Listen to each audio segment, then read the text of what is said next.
Before you listen, if you enjoy the stories and want to hear more, then please consider subscribing. Most of you listening aren't subscribed, so please take this time to subscribe. Turn on notifications so you'll never miss a story and be the first to hear. You'll also be supporting me. Thank you.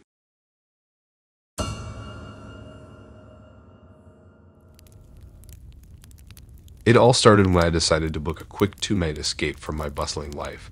I found this humble, vintage-themed Airbnb in a pleasant neighborhood that promised a serene atmosphere. It was a charming 2-story building with an old-world aura. The worn-out, rustic red bricks of the apartment were beautifully adorned with vibrant flower boxes that spilled color onto the street. Little did I know this seemingly delightful escape would turn into an eerie ordeal. After the preliminary exploration of the exterior, it was time to check out the interiors of my temporary home. The century-old wooden door groaned in protest as I pushed it open, the rusty hinges creaking under the strain. Stepping inside, I was welcomed by the scent of old timber mixed with a hint of lavender, an intriguing blend of history and hospitality. Immediately to my left was the living room, bathed in the soft glow of afternoon sunlight streaming through the large, almost floor-to-ceiling window. The furniture was an eclectic mix of rustic and mid-century modern pieces. There was a beautifully worn Chesterfield couch, a tea coffee table boasting a stack of carefully selected books, and an imposing mahogany cabinet adorned with antique trinkets. I ran my fingers over the items, feeling the texture of the edges, the history etched into each piece. Past the living room, I ventured into the kitchen, a surprisingly modern setup amidst a vintage theme. High-tech appliances peeked out from between worn wooden cabinets, an interesting contrast that somehow worked perfectly. The soft hum of the refrigerator provided a comforting background noise, a subtle reminder of modern amenities in this old-world charm. The floor beneath my feet was a patchwork of time-worn wooden planks, which groaned and creaked with every step. They were scuffed and discolored in places, speaking of the countless footsteps they had weathered. Despite the sounds, there was a sense of warmth in the worn wood that welcomed me, inviting me to be part of its history. Taking the slightly curved wooden staircase led me to the bedrooms on the upper floor. The creaking intensified, the timber changing with each step, as if singing a song of its own. The master bedroom was a marble with a 4-poster bed that looked straight out of a Victorian-era film.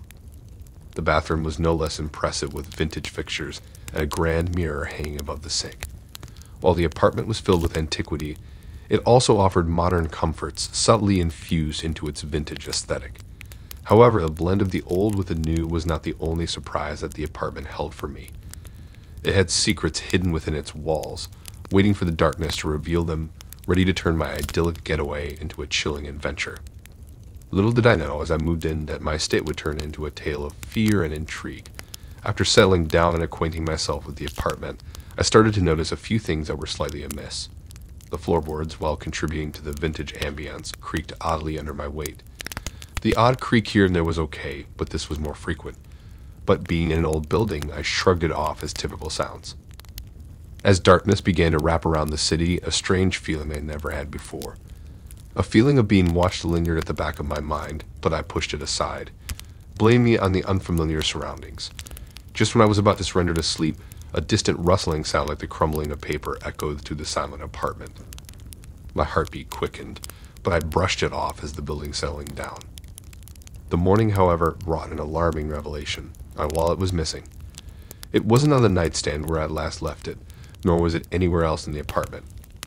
A surge of panic rushed through me as I scored every inch of the apartment. My mind went into overdrive, but the wallet was nowhere to be found. I contacted Airbnb, who assured me they would look into it, but my mind was not at ease.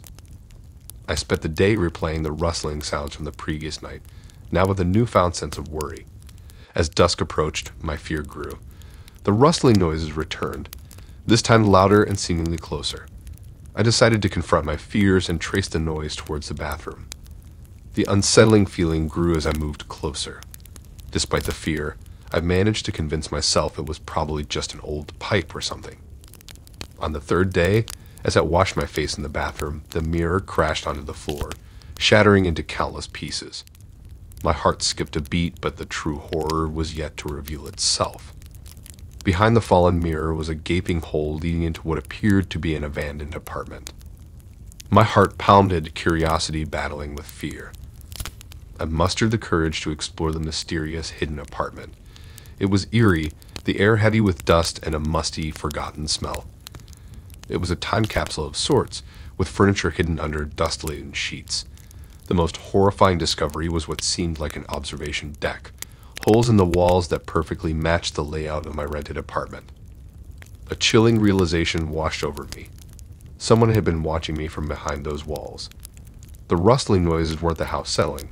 It was the sound of a trespasser lurking in the dark. My privacy had been invaded in the worst way possible. I retreated, bolting the bathroom door behind me, and dialed the police. While waiting for them to arrive, I contacted the Airbnb host, my voice trembling as I relayed the horrifying events. The police arrived, combed through both apartments, and promised to launch a thorough investigation.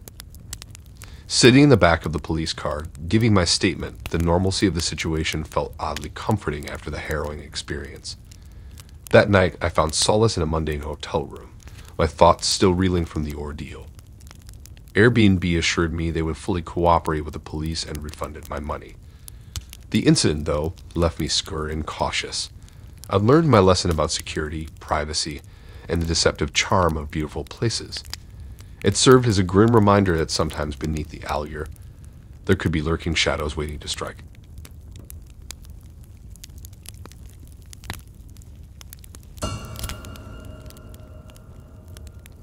Alright, let me break it down for you. The time I thought I had hit the jackpot with an Airbnb rental in Tokyo. But let's be honest here, no one heads to Tokyo for tranquility. Yet, in some bizarre twist of fate, that's exactly where I found myself. Nestled amidst the towering skyscrapers and neon glow, I had booked myself a crafty little traditional Japanese house. An idyllic haven with its tatami mat flooring, intricately designed shoja doors, and a sense of serene silence that wrapped around it like a comforting blanket. It felt like I had stepped onto a film set or back in time. Trust me, the ambience was something right out of a novel. For the first 2 nights, it was bliss. Picture this, me sprawled out on a plush futon, the scent of straw wafting from the tatami mats, blending with the aroma of a warm green tea brewing nearby. The house was old, that was certain. How old I didn't ask, but it echoed with a soft creaking and groaning that old houses do. It felt like the house was whispering its centuries-old stories to me. The perfect cultural immersion, I was relishing it until the 3rd night. The night had wrapped the city in its dark veil. As I was snug in my futon, a flicker of movement caught my attention. It was quick, almost shadow-like. Turning my head, I found nothing but the dimly lit room. My mind, I thought, was playing tricks on me. But then, the peace of my days started to crack. Walking down the narrow hallway of the old house or standing in the dimly lit kitchen to grab a late-night snack, it felt like I was being watched, a pair of invisible eyes trailing my every move. Then there was this cold draft that made its way through the house. Not the usual draft you'd expect from a city breeze, but a chill that seemed to creep into your bones, and things started moving as if touched by invisible hands. Day 5. Just 2 days short of a week in this charming, or rather chilling little corner of Tokyo. I'd stopped seeing the Airbnb as a traditional Japanese retreat. It had turned into a hotspot for bizarre occurrences, and it wasn't just limited to weird drafts and misplaced items anymore. My nerves were frayed. The exhaustion from lack of sleep was weighing me down, yet the dread of the woman's apparition was like caffeine to my jittery nerves, keeping me awake. The nights were no longer peaceful, instead filled with a heavy sense of foreboding. I'd lay on my futon, every creak, every sigh of the old house making my heart pound in my chest. That's when she made her appearance. I remember it clearly. I was reading, hoping the distraction might invite sleep. The only light in the room was from a small lamp that cast long shadows against the wooden walls. That's when I saw a shadow that didn't belong. I glanced up from my book, and there she was. Her image is seared into my memory. She was standing in the doorway, her body veiled by a traditional kimono. It looked old, as if it had seen a lot of use. It gave her a timeless quality, like she was a living snapshot from a bygone era. Her face was hidden behind her hair, obscuring her features, but I could feel her eyes, the weight of her gaze on me. It was as if she was studying me. I was frozen, holding my breath, my book open and forgotten on my lap. In a strange, terrifying way, it felt like a scene from one of those horror movies where the unsuspecting victim suddenly sees a ghost. Only this wasn't a movie. This was real, and I was living it. The sightings of the woman started becoming more frequent. The corners of rooms, the end of the hallway, the kitchen. Everywhere I went, I could feel her presence. Her silent, ghostly figure just blurring into the surroundings and disappearing the moment I tried to focus my eyes on her. As the last night approached, I was a bundle of nerves. I packed my things, counting down the hours until I could leave. The woman's appearances were no longer limited to random spots around the house. She was at the foot of my bed, her face finally revealed. Her eyes, devoid of life, bore into mine, an icy stare that sent a strong spell down my body. With the break of dawn, I was out of there. I grabbed my stuff and practically ran out of the house. The city had never felt more welcoming. As I turned back for one last look, I saw her behind the shoji screen, a spectral figure bidding me goodbye. Once I was safely away from the house, I reported the incidents to Airbnb, the host. The host seemed unsurprised.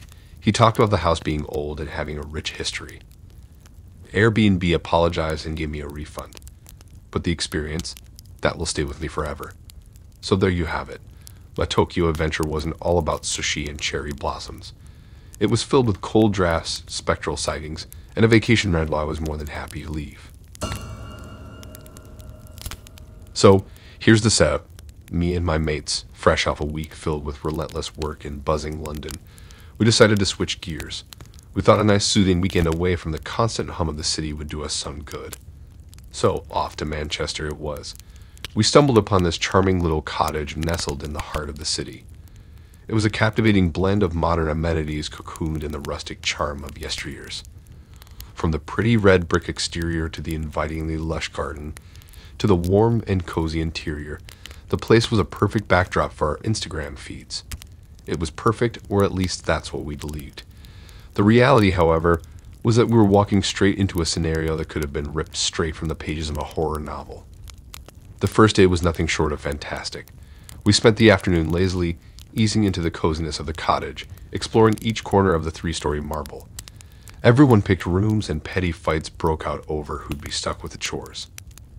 We were in high spirits, laughing and joking, completely taken in by the quaint charm of our temporary home. We were blissfully oblivious to the unsettling nights that lay ahead.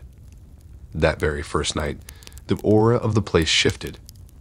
As my mates drifted off into deep slumber, I was left staring at the ceiling, the deafening silence of the night broken intermittently by the eerie creaks of the old wooden floor. Every groan of the old timber seemed like the house was trying to communicate. Every creak felt like hushed whispers sharing long-held secrets. I tried to reason with my paranoid mind, chalking it up to the unfamiliar surroundings, and eventually, I too fell into a restless sleep. Morning brought with it the comforting normalcy. We ventured out into Manchester, sightseeing, experiencing the local pub culture, and indulging in the delectable local fare. However, on our return, the cottage didn't seem the same. It was as if it had transformed behind our backs, putting on a facade. One after another, my friends began to experience weird happenings. John was convinced that he saw a silhouette standing by his bedside in the dead of the night.